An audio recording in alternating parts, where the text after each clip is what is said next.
Ce paragraphe-là, ça résume toute la mission et toute l'œuvre de Al-Ghazali, et ça résume la mission et l'œuvre de Ghazali, voilà. Donc l'œuvre de Ghazali refuse toute approche mentale ou sentimentale de la religion qui serait coupée de la dimension vraiment transcendante spirituelle. Hein? Donc l'approche mentale ou l'approche sentimentale qui est coupée de la dimension spirituelle, l'œuvre de Ghazali refuse cette approche-là. Hein? Parce qu'elle réduirait la foi à une simple abstraction. Hein? Abstraction. Hein? Il n'y a pas de foi, c'est pas une vie. Hein? La foi n'est pas vivante dans le cœur de celui-là, de ce théoricien ou de ce théologien.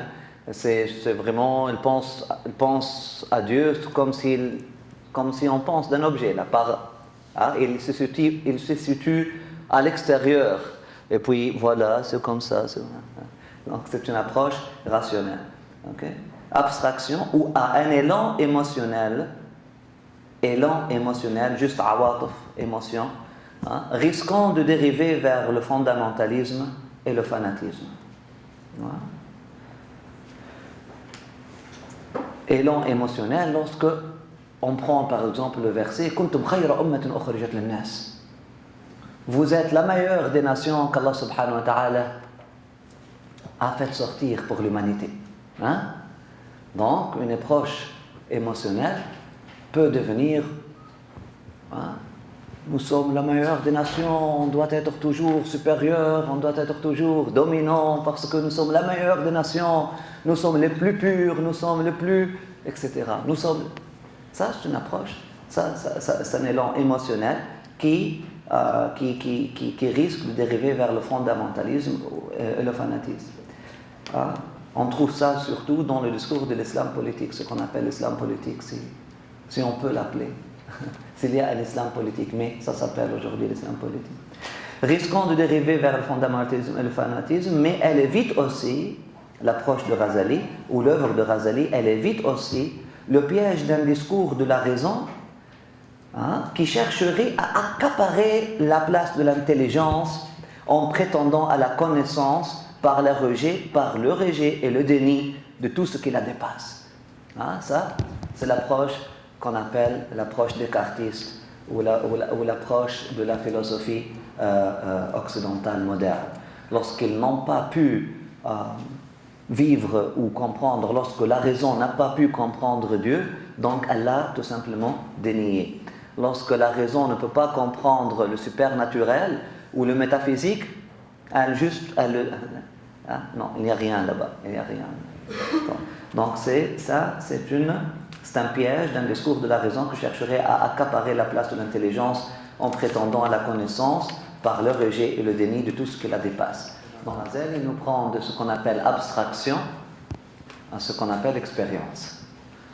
Hein? Il nous prend de ce qu'on appelle juste abstraction, juste théorie, à ce qu'on appelle vie et expérience de la religion, de la spiritualité. Hein? Quelque chose qu'on vit, quelque chose qu'on goûte. Hein? Une réalité à laquelle on peut goûter. On va trouver que l'imam Ghazali il va se référer à ce hadith, plusieurs hadiths d'ailleurs. Hadith, ça veut dire un récit prophétique. Donc, on peut lire dans plusieurs livres de tradition prophétique, à plusieurs reprises, un compagnon vient au prophète sallallahu alayhi wa sallam lui dit, et puis le prophète sallallahu alayhi wa sallam lui pose la question Kayfa asbaht? Kayfa asbaht? Comment tu te trouves aujourd'hui? Comment tu te trouves ce matin? Kayfa asbaht? C'est une question banale pour tout le monde. Kayfa asbaht? Et puis quelques compagnons disent au prophète sallallahu alayhi wa sallam à quelques reprises asbahtu mu'minan haqqa. Alhamdulillah, je me trouve un vrai croyant aujourd'hui. Et puis le prophète sallallahu alayhi wa sallam lui repose la question ma haqiqa li kulli shay'in haqiqa fa ma haqiqatu imanak. Chaque chose a une réalité. C'est quoi la réalité de ton iman? C'est quoi la réalité de votre iman? Hein, donc c'est ça. Hein? Hein, c'est quoi la réalité de votre foi? Hein? Pour chaque chose, il y a une essence. Il y a un goût, il y a une fragrance, il y a une essence ou intérieure. C'est quoi l'essence intérieure? C'est quoi la haqiqa? C'est quoi la vérité? Hein? C'est quoi la réalité de votre foi? Et là, on trouve plusieurs réponses. Donc les compagnons vont donner des réponses différentes, et puis on va trouver ça plus tard. Donc on parle ici de l'approche de l'expérience. Quelqu'un qui vit l'expérience, quelqu'un qui vit son islam. C'est pas quelqu'un qui pense son islam. Hein? C'est pas quelqu'un qui milite pour son islam. Vous le comprenez bien, la différence? Est-ce que ça a besoin d'être beaucoup plus détaillé? Il y a une différence entre quelqu'un qui vit son islam, qui goûte à son islam, et quelqu'un qui pense, qui se fait des théories de son islam. Ou encore quelqu'un qui milite pour son islam. Ce sont trois choses différentes. Ils peuvent se réunir, et là on trouve le prophète Mohammed sallallahu alayhi wa sallam. Mais ce sont trois choses différentes. Trois choses différentes. Penser Dieu, c'est pas penser à Dieu. Penser Dieu, faire des théories de Dieu, c'est pas vraiment avoir une relation avec Dieu. Tu peux être le maître de la science de théologie, de aqidah, et tu nous donnes tous les attributs divins, sifat al-wajiba ou al-mustahil, tous les attributs obligatoires, les attributs impossibles, les attributs, etc. Hein? On peut se débattre, tu trouves deux qui se débattent, est-ce que le ulou, par exemple, est-ce que cet attribut est un attribut de Dieu ou c'est pas un attribut de Dieu? Et les deux n'ont rien goûté à la vraie relation avec Dieu, subhanahu wa ta'ala. C'est possible. Malheureusement, c'est le cas dominant aujourd'hui. La majorité de ceux qui parlent de Dieu ne parlent pas à Dieu. Malheureusement. Et ceux qui militent pour Dieu ne se sont pas donnés à Dieu. Non, ne se sont pas abandonnés à Dieu. Mais ils militent pour Dieu. Tout le temps. Donc ça c'est l'approche politique. Hein? Allahu a'lam. Bismillah. Le courage de l'imam Ghazali. Hein? Qu'est-ce que serait plus courageux de faire face à ta propre vérité et de la voir? Imam Ghazali, son courage, qu'est-ce qui a donné Imam Ghazali? Il s'est regardé dans le miroir. Il dit, si je meurs maintenant, ma destinée c'est l'enfer. Il enseignait la religion, il enseignait 12 classes par jour. 12 classes par jour. Qui ferait ça aujourd'hui? Il enseignait 12 classes par jour. Il écrivait des livres. Il n'y a personne à Madrasa al-Nizamiya, la plus grande université, l'université la plus prestigieuse de l'époque, le Harvard de cette époque-là, ou le Oxford de cette époque-là. Je ne sais pas, c'est laquelle la plus prestigieuse aujourd'hui, Oxford ou Harvard, mais la meilleure, ok? La meilleure. Le Madrasa al-Nizamiya de Bagdad. Il était le doyen, et le plus grand, le professeur le plus important, le plus émérite dans cette université-là, et il enseignait 12 classes par jour. Juste, subhanallah. Et puis des milliers écoutent ces paroles. Je vous réfère à regarder, il y a un film qui s'appelle, un très beau film d'ailleurs, qui parle de Ghazali. Ça s'appelle comment? L'alchimiste du bonheur. L'alchimiste du bonheur. Ghazali, l'alchimiste du bonheur, réalisé par Ovidio Salazar. Qu'est-ce qui a rendu de lui l'alchimiste du bonheur? Parce qu'il a accepté sa réalité avec courage. Elle s'est regardée dans le miroir, elle s'est regardée avec courage. Je me suis où? Je me suis tué où? Mes frères, mes sœurs, nous sommes en train, on fait des prières, etc.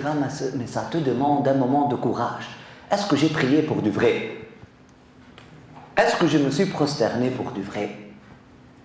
Est-ce que lorsque j'ai dit Subhana Rabbi al-A'la, lorsque j'ai dit gloire à toi, mon maître, le supérieur, est-ce que j'étais là? Lorsque j'ai fini ma salat, je dis Assalamu alaikum, est-ce que j'étais en voyage? C'est pour ça qu'on dit Assalamu alaikum après salat. Parce que salat est supposé être un voyage. As-salat, la prière qui ne te déplace pas métaphysiquement de tes limites physiques et qui ne te libère pas de tes limites physiques pour aller à ce voyage, pour naviguer. C'est pas une salat. C'est quoi cette salat? C'est pour ça qu'on dit Assalamu alaikum après salat, parce qu'on était en voyage. On vient, on dit Assalamu alaikum à ceux qui sont à côté de nous. Lorsque tu dis Assalamu alaikum, est-ce que tu étais en voyage? Lorsque tu dis Allahu Akbar, Dieu est grand, Allahu Akbar, ça demande de nous questionner, de nous poser ces questions. Est-ce que je le disais pour du vrai, Allahu Akbar? Est-ce que Dieu est plus grand dans mon cœur lorsque je disais Allahu Akbar? Donc pour ça, je vous ai dit souligner le mot courage, trois lignes, avec trois lignes. C'est un courage, ça demande un courage. La transformation spirituelle ou l'alchimie spirituelle, ça demande, pour commencer l'expérience, ça demande du courage. Parce que comme toute réaction chimique, il faut la commencer avec le feu au début. Il faut que la vérité, on dit la vérité. Qu'est-ce qu'elle fait la vérité? Vous choque ou la vérité blesse? Truth hurts. La vérité blesse. La vérité blesse. C'est pour ça le courage de l'imam al-Ghazali. Le courage de l'imam al-Ghazali. Il faut se regarder au miroir. On se cache avec des vêtements. L'habit ne fait pas le moine. Le hijab ne fait pas la pieuse. Le turban ne fait pas l'allama ou les shahid, les ijazas que tu prennes de l'université, non. Ces choses-là sont importantes. Je ne dis pas que ces choses-là ne sont pas importantes. Je ne dis pas que l'action n'est pas importante. Je ne suis pas en train de dire que l'habit n'a pas d'importance. Non. Mais ne fait pas. L'islam ne se réduit pas à des apparences. Donc, il faut se voir avec courage. Je me situe où par rapport à ce que je suis en train d'enseigner? Je me situe où par rapport à ce que je suis en train de dire? Je me situe où par rapport à ce que je suis en train d'entendre? Je me situe où par rapport à cette réalité de l'islam? Je me situe où? Musulman. Je suis musulman. Qu'est-ce que ça veut dire musulman? Soumis la volonté à Dieu. Est-ce que je suis là? Est-ce que nous avons soumis notre volonté à Dieu? Donc ça demande quoi? Ça demande du courage. Ça demande du courage. Nous avons besoin du courage, mes chers frères et sœurs. Nous avons besoin du courage. Courage pour voir le démon à l'intérieur de nous. Le potentiel du mal à l'intérieur de nous. Parce que lorsqu'on le réalise, lorsqu'on le voit, on dit Ya Hayyu Ya Qayyum la ilaha illa anta subhanaka inni kuntu min al-zalimin. Ô toi vivant, ô toi subsistant, il y a Dieu que toi. Je suis certainement parmi ceux qui sont les plus injustes. Il faut se voir. Il faut se voir pour changer. Il faut se voir pour changer. Il faut se regarder dans le miroir pour se voir. faut se regarder dans le miroir pour se voir. Allahu Akbar. Hein? Il y avait une manifestation. Marhaba. حق على كل مؤمن أن يقبل ذلك العالم. Pour tout croyant, il faut qu'il embrasse ce drapeau. S'il est vraiment croyant, c'est pas pour rien, c'est pas rien. Si une sœur a apporté un drapeau de Palestine, j'étais souriant, je dis, tout croyant doit embrasser ce drapeau. Si on parle entre parenthèses, si vous m'écoutez en train de, m'entendez souvent en train de dire, on ne se réduit pas là, je ne suis pas en train de nier l'importance de tout ça. Mais on est en train de se concentrer sur quelque chose qui est plus important. Si vous me permettez, c'est des scènes, mais je donne une anecdote de 3-4 minutes. Vendredi, j'ai donné le sermon de vendredi, et puis une personne est venue très désenchantée, et puis elle m'a dit, ta khutba aujourd'hui était particulièrement nulle. Particulièrement nulle. Dit, je sais que je suis toujours nul, mais pourquoi? Elle a dit, on s'attendait à ce que tu nous parles des élections. Et puis tu ne nous parles pas des élections. Tu ne nous as pas parlé des élections.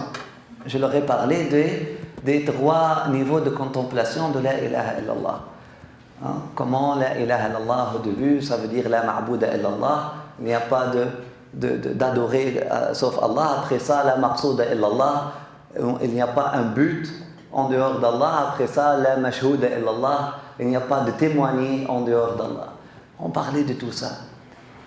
Il y a des gens, alhamdoulilah, par la grâce d'Allah, il y a des gens qui pleuraient, il y a des gens qui sont venus vers la fin très, très, très contents, mais cette personne-là particulièrement est venue, elle était très désenchantée. Pourquoi? Parce que nous n'avons pas parlé des élections. Et là, je lui ai dit, excusez-moi, mais je ne pense pas qu'on doit parler des élections dans les mosquées. Je ne pense pas que les mosquées sont l'endroit pour parler des sujets politiques, je ne pense pas.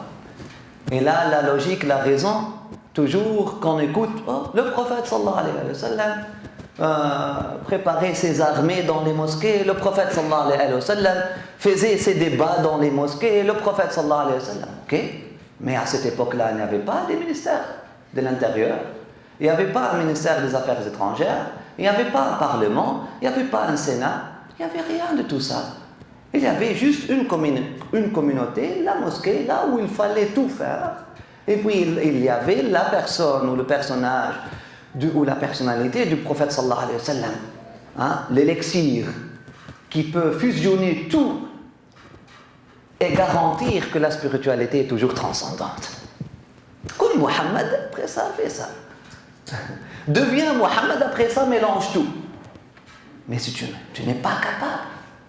Si les compagnons, le jour du décès du prophète sallallahu alayhi wa sallam, excusez-moi pour la parenthèse, je trouve que c'est important. Et ce n'est pas hors sujet, c'est vraiment le Ghazali. C'est vraiment ce qu'il voulait nous enseigner. Demain, c'est le jour des élections, non?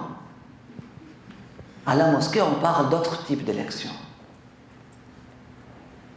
Imam Ghazali et les savants d'Allah subhanahu wa ta'ala, les hommes de Dieu, ils veulent ouvrir les cœurs et les visions sur des élections continues.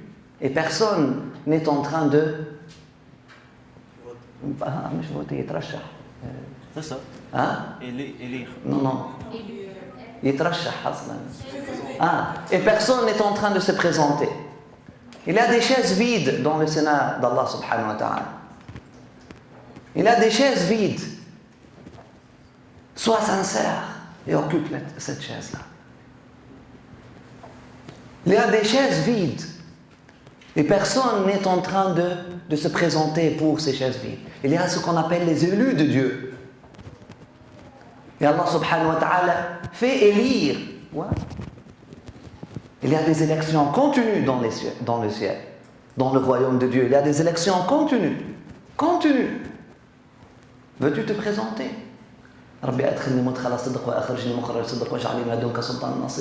Veux-tu te présenter pour devenir un vrai homme de Dieu, une vraie femme, Lorsque tu pries Allah subhanahu wa ta'ala, tu pries avec tout ton cœur. Le prophète sallallahu alayhi wa sallam nous enseigne, il y a des gens qui, leur apparence ne te dit rien, mais lorsqu'il dit Ya Allah, fais ça, Allah le fait. Parce qu'ils ont une réalité, ils ont un secret avec Allah subhanahu wa ta'ala. Leur islam a une haqiqa, a une réalité. Deviens une personne. Il y a des élections continues. Tu veux changer le monde. Il y a des élections continues dans le Parlement métaphysique.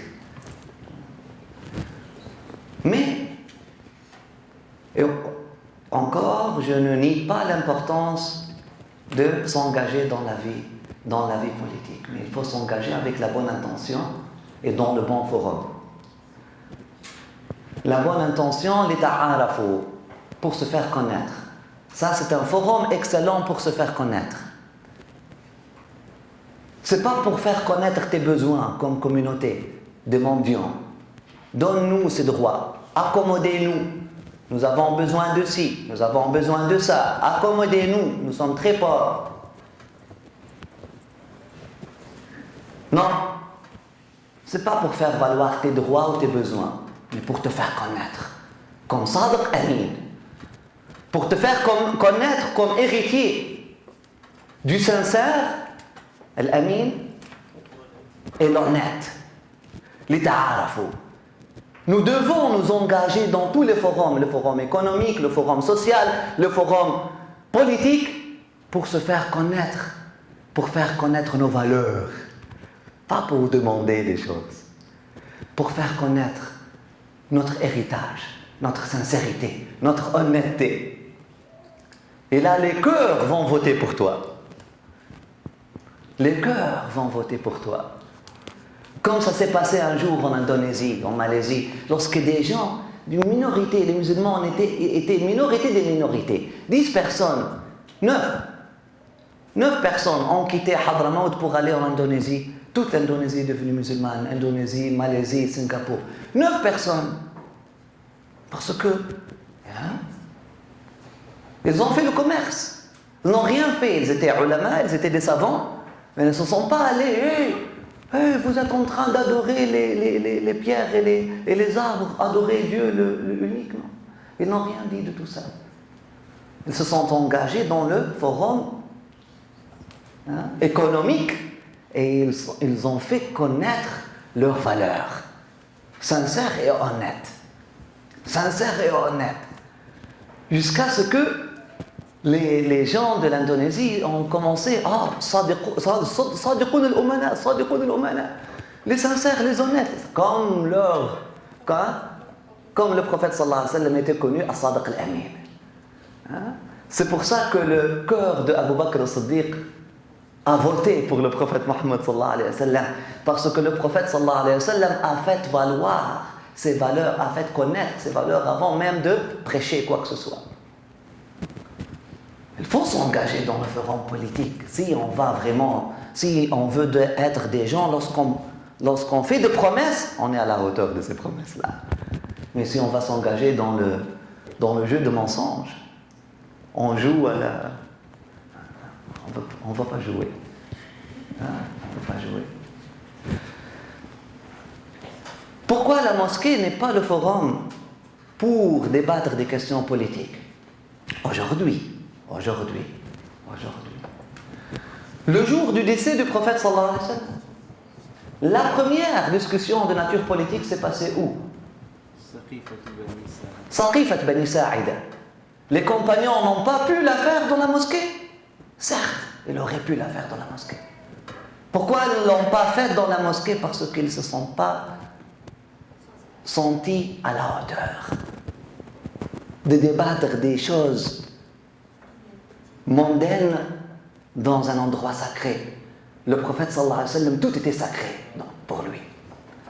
Le prophète sallallahu alayhi wa sallam était toujours la vérité, l'essence spirituelle était toujours transcendante. Même lorsqu'il blague.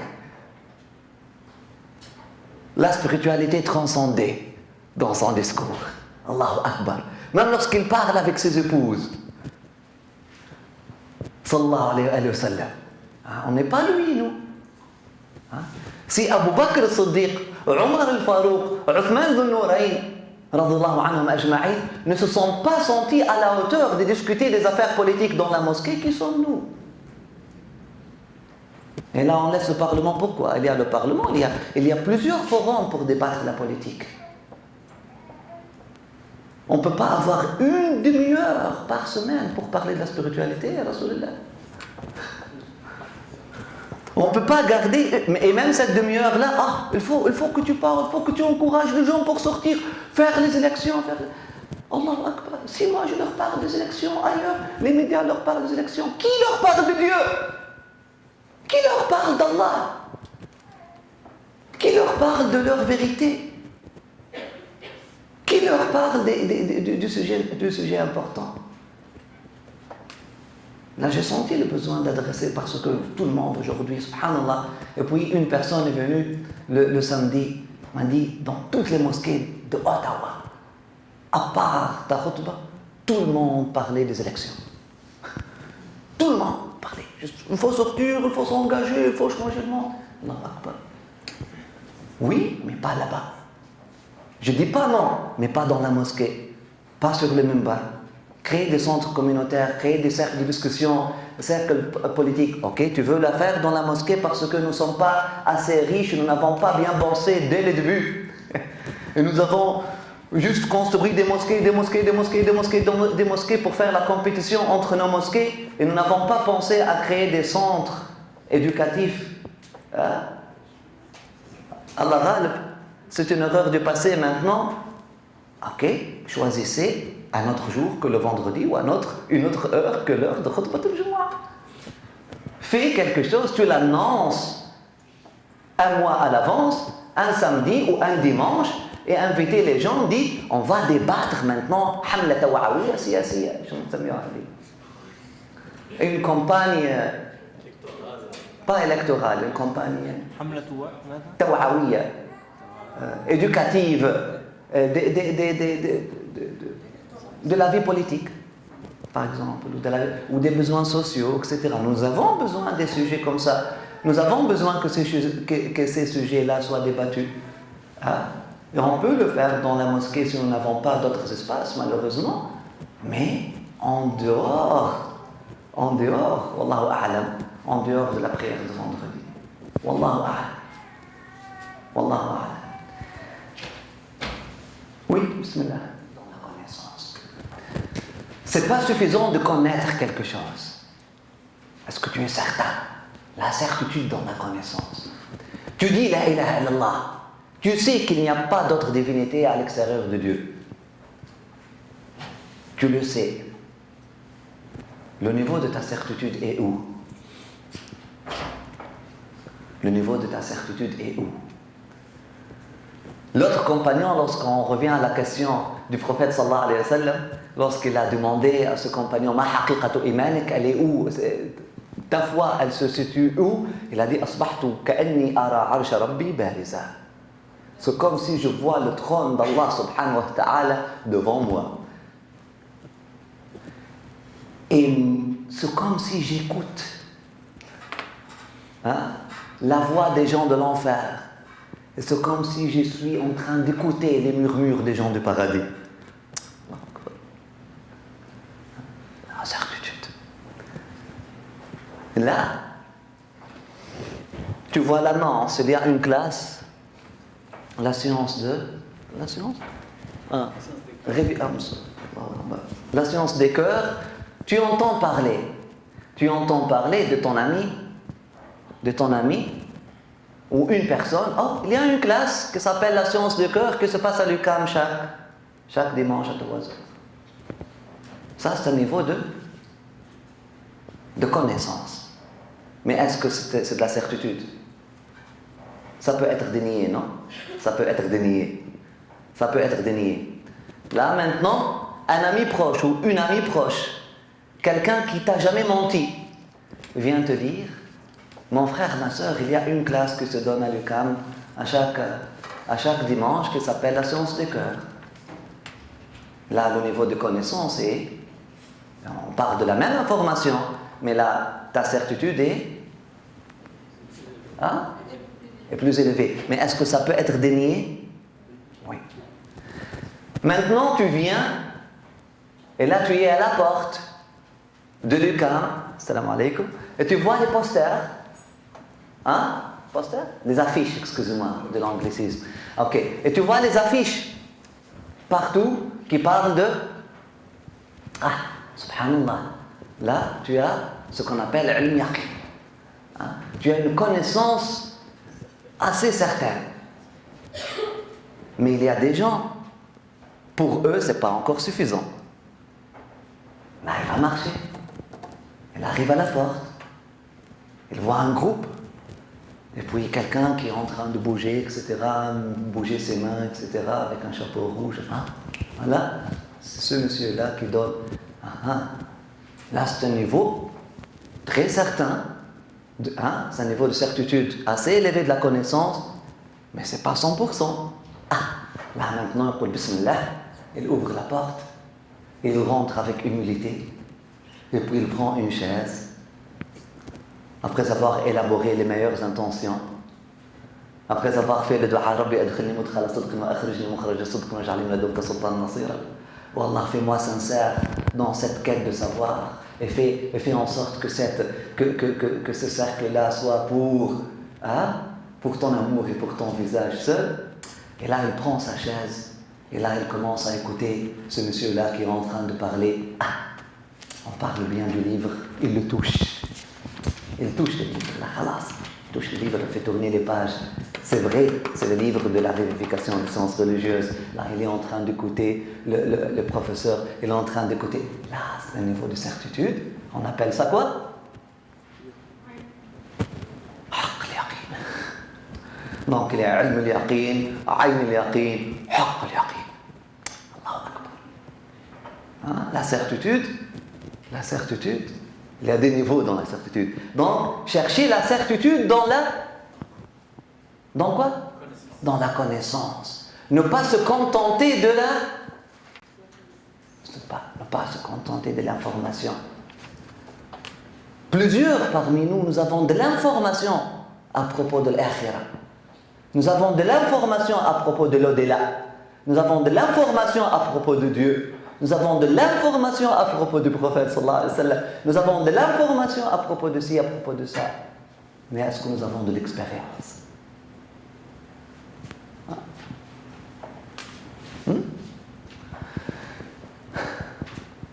Pourquoi c'est très important d'avoir la certitude? Parce que Allah subhanahu wa ta'ala yabtali. Parce que Allah subhanahu wa ta'ala fait tester la foi.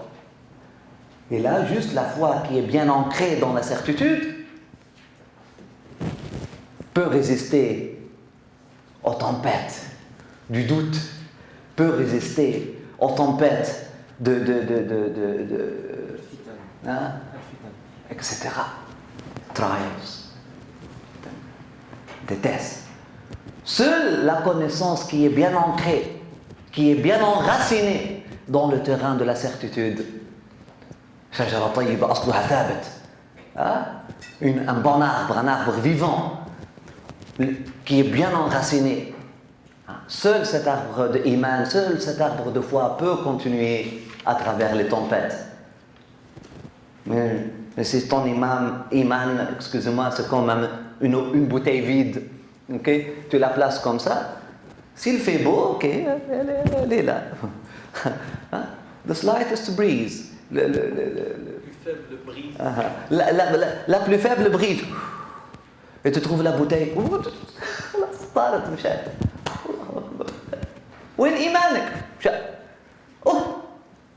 J'ai vu un enfant en train de mourir en Syrie. Khalas. Il est où? Maintenant je doute. Si Dieu est là, pourquoi il a toléré tout ça? Khalas. Et toute sa foi a disparu. Parce que c'était une bouteille vide. Si c'était une bouteille pleine, souffle d'ici demain, khalas, elle est là, elle est pleine. Vous comprenez? Imam Ghazali nous invite à quoi? Il nous invite à avoir une vérité. Il nous invite à avoir une essence, pas des bouteilles vides. Il nous invite à avoir, Sidi Sami parlait de l'écorce et de... on va parler de ça tout de suite. De l'écorce et du loup. De l'écorce et du cœur. Hein? Du cœur. Du noyau. L'écorce et le noyau. Hein? L'imam Ghazali nous invite à avoir un noyau pour notre foi. C'est le croyant dans son itinéraire de retour à Dieu. Si je vous demande, c'est quoi la science la plus exacte? Les maths. Non, ce sont des sciences abstraites. C'est quoi la science la plus exacte? Les sciences expérimentales. Ce sont les sciences expérimentales. Hein? Lorsque tu fais ce sont les sciences expérimentales. Ce sont les sciences, on appelle ça les sciences exactes. Pourquoi? Parce que l'expérience, elle fait quoi? Hein? Lorsque tu refais l'expérience à chaque fois, tu as le même résultat. Tu refais la même expérience, tu as toujours le même résultat. Ça dit quoi? Ça te dit que cette vérité-là est exacte. Cheikh Hamza Youssef, un des restaurateurs, il dit, il n'y a pas une science plus exacte. Il redit ce qu'Imam Ghazali lui-même va nous dire avec ces termes. Mais Hamza Youssef, qu'Allah subhanahu wa ta'ala le protège, il a utilisé la terminologie de science exacte. Il a dit, il n'y a pas une science plus exacte que l'expérience spirituelle. Parce qu'elle se réplique parfaitement. Tu prends une personne qui a vécu à l'Est, une autre personne qui a vécu à l'Ouest, ils ne partagent même pas la même culture, même pas la même langue, rien. Celui-là, celui-là, il s'engage dans l'expérience spirituelle. Cette personne-là s'engage dans l'expérience spirituelle et il parle de la même chose vers la fin, sans avoir lu les livres l'un de l'autre. Et là, vous allez trouver des exemples. Vous lisez la poésie de Sidi Ahmed Zarruq, ou le texte de Ahmed Zarruq qui n'a jamais rencontré l'imam al-Ghazali, qui n'a jamais lu qu'est-ce que l'imam al-Ghazali a dit. Les deux étaient des restaurateurs. Ahmed Zarruq, le Fassi, à Fès au Maroc, l'imam al-Ghazali, là-bas, un à l'Occident, l'autre à l'Orient. Ils ne sont jamais rencontrés, ils n'ont jamais lu les livres l'un de l'autre. Mais lorsqu'ils ont vécu l'expérience religieuse, ils ont fini par dire, mot par mot parfois, et vous allez le voir, mot par mot parfois, la même chose. Pas seulement ils sont en train de décrire la même réalité, mais avec le même, subhanallah, en utilisant les mêmes termes parfois. La ilaha illallah. La ilaha illallah. Tu trouves des savants, des connaisseurs de Dieu, des connaisseurs d'Allah en Inde, de connaisseurs de Dieu en Andalousie, de connaisseurs parfois, wallah, parfois ça transcende même le cadre politique de la religion.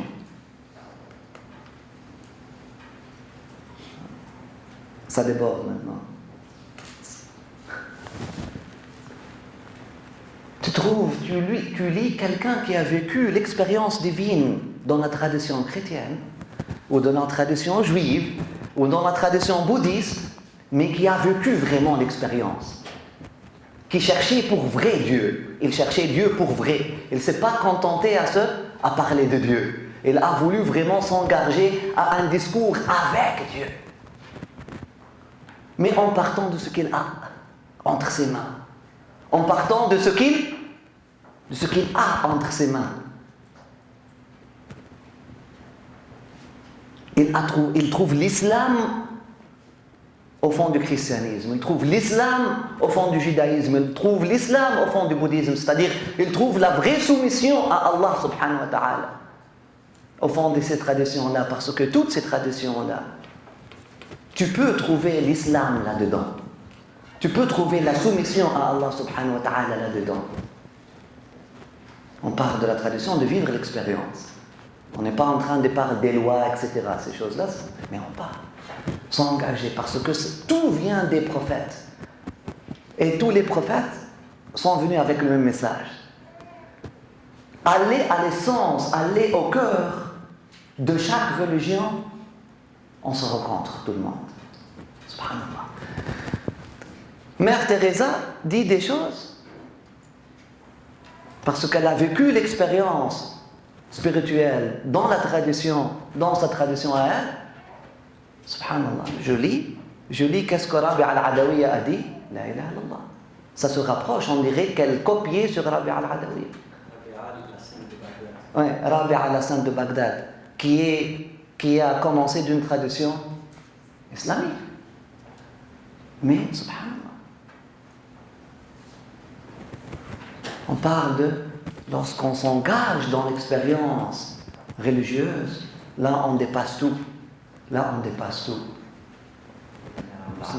Bismillahirrahmanirrahim. Maintenant on commence avec Kitab al-Ilm, Inch'Allah, Sami al-Ali. Donc Imam Ghazali est en train de son introduction, son chapitre 1 par exemple.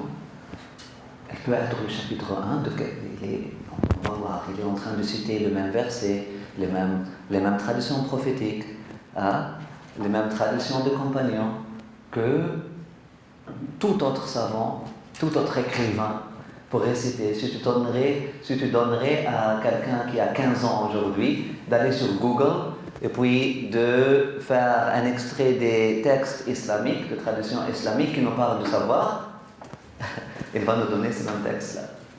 Mais il y a un esprit là-dedans. Il a un esprit là-dedans. La façon, c'est très subtil. C'est très subtil. Oui, bismillah. Le Très-Haut révèle aussi, verset, Dieu élève en degré ceux qui ont la foi parmi vous et ceux qui ont reçu le savoir. Fin du verset. Abdullah ibn Abbas disait, les savants sont supérieurs aux croyants de 700 degrés. La distance qui sépare un degré de l'autre équivaut à 500 ans de marche. Allahu Akbar. Quelle sorte de savant ça? Est-ce qu'on parle de quelqu'un? Est-ce que tu peux avoir un niveau comme ça en faisant un degré en sciences religieuses? C'est très facile.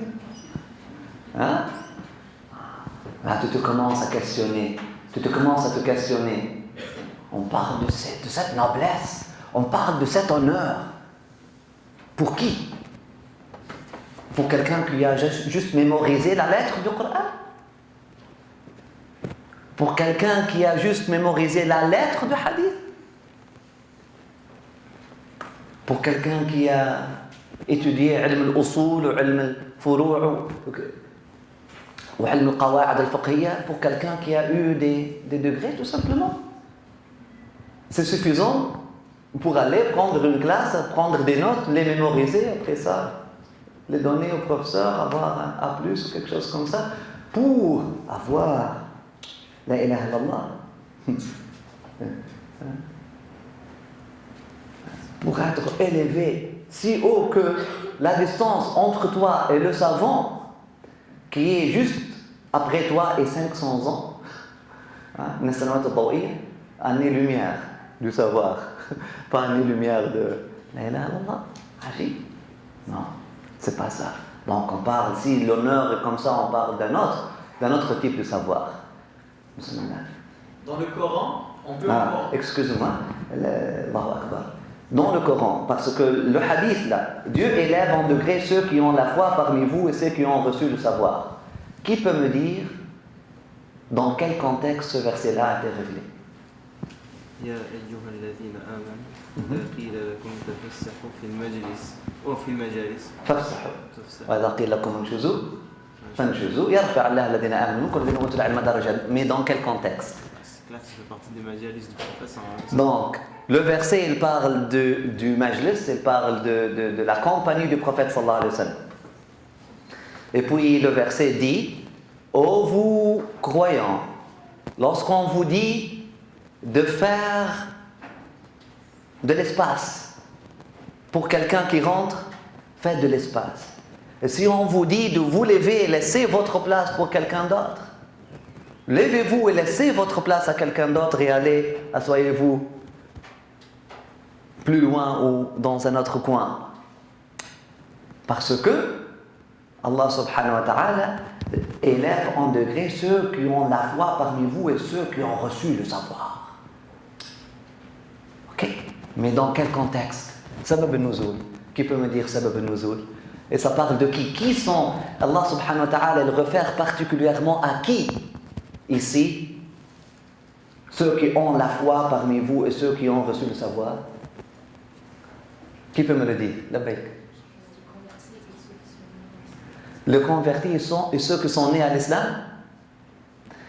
À l'époque du prophète sallallahu alayhi wa sallam, ceux qui ont été nés à l'islam, c'était les plus jeunes. Ils ont été toujours mis derrière. Les convertis avaient la priorité parce qu'à l'époque du prophète sallallahu alayhi wa sallam, tout le monde était converti, y compris lui-même.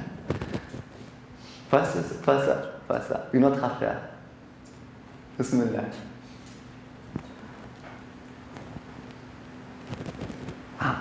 Quelqu'un doit me donner la réponse. Ok, commencez à faire takhmin. On parle des gens qui ont reçu le savoir. C'est qui? Donnez-moi des réponses, parce qu'à travers les fausses réponses, on va trouver les bonnes réponses. Par élimination, la baik. Les gens du livre? Oui, ceux qui ont cru au jour de la Ok, le jour du livre. Parfait, non? Non. Le prophète sallallahu alayhi wa sallam, oui, lorsqu'un gens du livre, lorsqu'un rabbin ou un prêtre rentre, le prophète sallallahu alayhi wa sallam se mettait debout pour le recevoir, le recevait avec honneur, lui donnait un coussin, lui fait s'asseoir à côté de lui, le respecte. Si le moment de leur prière vient, il vide la mosquée pour eux, pour qu'ils puissent faire leur prière à leur façon même. Oui, mais il ne faisait pas. Oui, parfois, peut-être, donc pour leur donner de l'espace, il dirait aux compagnons de s'éparpiller un peu pour pouvoir honorer ces invités-là, mais non, le verset ne parle pas de ces gens-là. Les gens qui ont témoigné le jour de Badr avec le prophète sallallahu alayhi wa sallam. Maintenant, parmi les gens qui ont témoigné le jour de Badr, il y avait des compagnons qui mémorisaient juste Qul Huwallahu Ahad. Parmi les gens qui ont témoigné le jour de Badr, il y avait des gens qui ne savaient même pas parler arabe correctement. Parmi les gens qui ont témoigné le jour de Badr avec la Rasulullah sallallahu alayhi wa sallam, il y avait des gens qui, lorsque le prophète sallallahu alayhi wa sallam fait un dua très comme, ne comprenaient même pas qu'est-ce qu'il disait.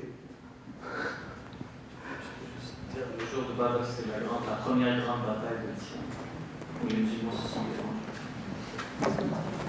Mais Allah subhanahu wa ta'ala les a appelés ceux qui ont reçu le savoir. Quel savoir? Quel savoir? La science de la certitude. Donc le verset dans le Coran même, il nous parle d'un autre type de ilm, de ce qu'on appelle aujourd'hui ilm. Il nous parle de ilm al-hal, il nous parle de ilm al-dhawq, il nous parle de la science de l'amour. Pourquoi les gens, qu'est-ce qui a fait des gens de Badr les gens de Badr? Peut-être plusieurs d'entre vous ne connaissent pas l'histoire. Qu'est-ce qui a fait des gens de Badr les gens de Badr? L'amour du prophète sallallahu alayhi wa sallam. Parce qu'ils ne savaient pas que le prophète sallallahu alayhi wa sallam lui-même ne savait pas qu'il y aura une bataille. Lorsqu'il a quitté sa maison sallallahu alayhi wa sallam, il ne se préparait même pas à une bataille, vous le savez. Il a quitté sa maison parce que Dieu l'a ordonné d'aller arrêter la caravane. Pourquoi? Ce n'est pas parce que pour faire un embargo économique ou parce qu'ils avaient besoin ou parce que quoi que ce soit, non. Mais pour donner un message à Quraysh que Dieu est plus grand que eux. Parce que Quraysh, dans son arrogance, a voulu lancer un message à tout le monde. Ces gens-là n'ont pas de valeur.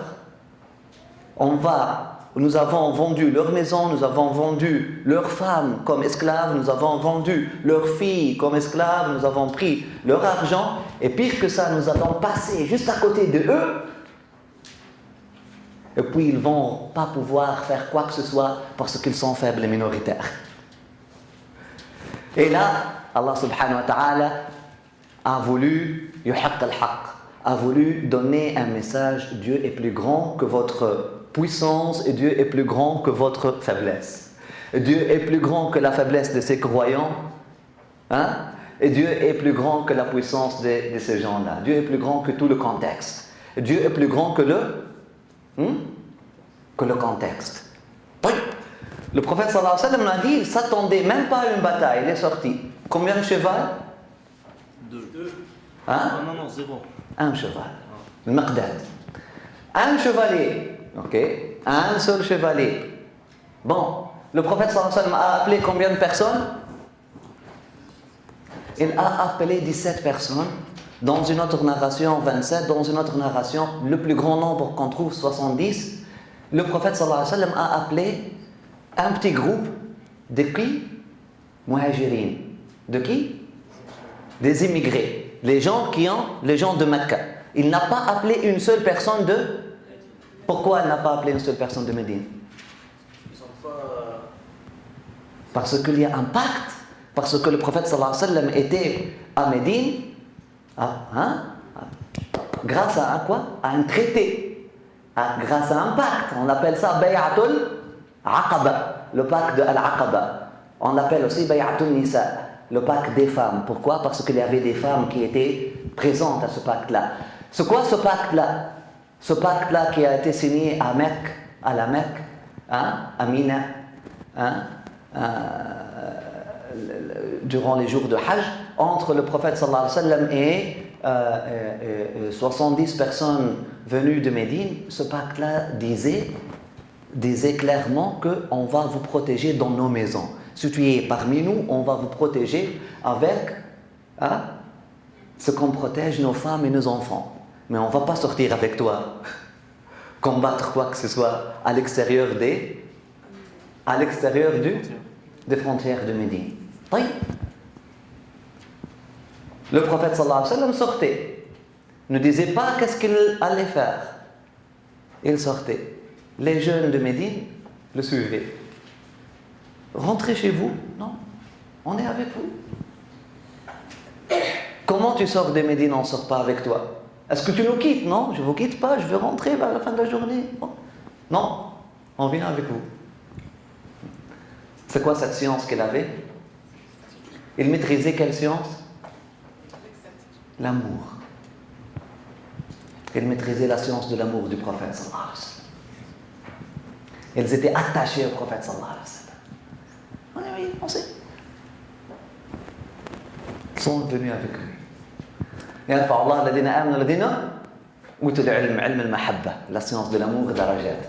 Le degré, Dieu élève en degré ceux qui ont la foi parmi vous et ceux qui ont reçu le savoir. Allahu Akbar. Savoir. Bismillah. Pour les questions. Ok, bismillah. On a fait un échange. On commence 5 minutes, après ça on revient en question. Il avait la possibilité d'apporter le trône de la reine de Saba par la force de son savoir. Dans le livre de Imam Ghazali, il n'y avait pas le mot jinn. Il a dit Al-Abdu Salih. Le serviteur en question. Donc, barrer le mot jinn, et c'est le serviteur. Parce que dans les livres de mythologie, pas mythologie, bon, parce que mythologie ne correspond pas à des choses qui ne sont pas exactes. Mais bon, dans les livres de ou l'histoire ou de tafsir, on connaît même le nom de la personne de Sa'ab Salih. C'était un être humain, c'était pas un djinn. Celui qui a rapporté le trône de Balqis à Salomon en un clin d'œil. Celui qui a eu ilm min al-kitab, c'était même pas un djinn. Les djinns a dit, je vais l'apporter avec ma force de djinn, ça va me prendre du lever de soleil au coucher de soleil. Mais celui qui a la connaissance, qui dépasse le contexte, qui dépasse le temps et l'espace, elle a dit, kun fayakun. Tu l'as devant toi tout de suite. Et là, elle était devant Sayyidina Sulayman tout de suite. Il y a 3 tafsirs de ce verset-là. Il y a des gens qui disaient c'est un djinn, c'est un tafsir minoritaire. Il y a un autre tafsir minoritaire qui disait c'était Sulayman lui-même. C'était Sulayman lui-même, Salomon lui-même, qui a eu le ilm min al-kitab. Le djinn lui a dit, je vais te l'apporter vers la fin de la journée. Sulayman lui a dit, moi je vais te l'apporter tout de suite. C'est pas ta force que je te demande. C'est ton iman que je demande. Ok? Et mon père, par exemple, puis il choisit ce tafsir-là, que c'était Sayyidina Sulayman, mais il y a un autre tafsir qui est le tafsir majoritaire. On parle d'un abd salah, on parle d'un saint, de quelqu'un, un élève, un étudiant de Sayyidina Sulayman, un élève, un mourid, un disciple de Sayyidina Sulayman. Subhanallah. Qu'Allah subhanahu wa ta'ala a élevé son degré de savoir jusqu'au point qu'il peut dépasser les limites du temps, de l'espace. Oui. Verset. Ceux qui avaient reçu le savoir ont dit, malheur à vous, la récompense de Dieu est bien meilleure pour qui à la fois et fait œuvre de bien. Oui, là, comme c'est pas malheur à vous. Allahu Akbar. Pourquoi malheur à vous? Lorsqu'on dit waylakum, waylakum, guerre à vous. Guerre à vous, waylakum. Parce que oui, littéralement, ça veut dire là comme le wayl, etc. C'est guerre à vous. C'est pas malheur à vous. Ok, barré malheur et guerre à vous. Gare à vous, la récompense de Dieu. C'est pas guerre avec le zère, mais guerre. Gare, faites gaffe. La récompense de Dieu est bien meilleure pour qui à la fois et fait œuvre de bien. Fin du verset. Allahu Akbar. Guerre à vous, la récompense de Dieu est bien meilleure. Bien meilleure. Pour qui a foi et fait œuvre de bien. Thawabullah, waylakum, thawabullah khayrun. Alladhina amanu. Allahu Akbar. Ce verset montre que seul le savoir permet de reconnaître la supériorité de la valeur de l'au-delà. Seul le savoir permet de connaître la supériorité de? Lisez, de la valeur de? Et là, je m'arrête ici, parce que j'ai voulu qu'on s'arrête ici. Aujourd'hui, ça introduit l'esprit de Ghazali. Kitab al-Ilm, oui, Kitab al-Ilm, mais dans des copies, dans des premières copies de Ihya Ulumuddin, ça ne s'appelait pas Kitab al-Ilm, ça s'appelait Kitab al-Ilm Tariq al-Akhirah. Ça s'appelait le livre de la science du chemin de l'au-delà. Donc la science, c'est la science qui t'enseigne, qui t'appelle à l'au-delà. Je m'arrête ici. On commence avec les questions et la sœur a déjà...